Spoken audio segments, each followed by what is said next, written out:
पत्नीसोबत शेत शिवारात गवत आणण्यासाठी गेलेल्या शेतकऱ्यावर दडून बसलेल्या बिबट्याने हल्ला केला। यात शेतकरी जागीच ठार झाला।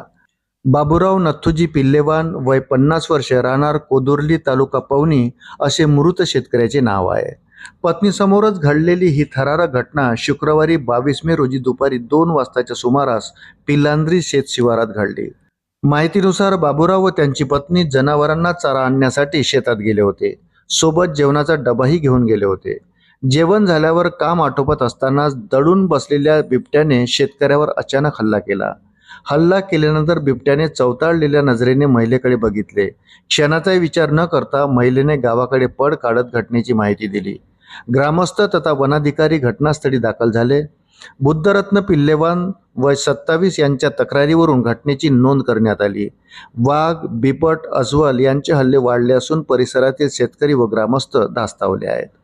परिसरातील शेतकरी व ग्रामस्थ या घटनेमुळे धास्तावले असून अड्याळ वनविभाग व जिल्हा वनविभागाच्या अधिकाऱ्यांनी घटनास्थळी भेट देऊन पाहणी केली। वन विभागाने तत्काळ उपाययोजना म्हणून घटनास्थळी ट्रॅप कॅमेरे बसवण्यास व पिंजरे लावण्यास सुरुवात केली आहे। तसेच भंडारा येथून शार्प शूटरला पाचारण करण्यात आले आहे। मृत पावलेल्या बाबूराव पिल्लेवान यांच्या कुटुंबियांना वन विभागाने 25 लाखाची मदत जाहीर केली आहे। दरम्यान सायंकाळी 6 वाजता शवविच्छेदन झाल्यानंतर त्यांच्या पार्थिवावर अंत्यसंस्कार करण्यात आले। त्यांच्या मागे पत्नी, एक मुलगा व एक मुलगी असा आप्त परिवार आहे। प्राथमिक अंदाजानुसार बिबट्याच्या हल्ल्यात बाबूराव पिल्लेवान यांचा मृत्यू झाला। मात्र हल्ला करणारा हिंस्त्र प्राणी नेमका बिबट्या होता की वाघ याबाबत स्पष्टता वन विभागाने केलेली नाही। परिणामी मृत पिल्लेवान यांचा विषेरा काढण्यात आला असून तपासणीसाठी फॉरेन्सिक लॅबला पाठवण्यात येणार असल्याची माहिती देण्यात आली।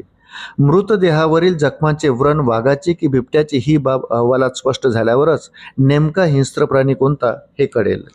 अशाच नवनवीन अपडेटसाठी व्हिडिओला लाईक आणि चॅनलला सबस्क्राईब जरूर करा। धन्यवाद।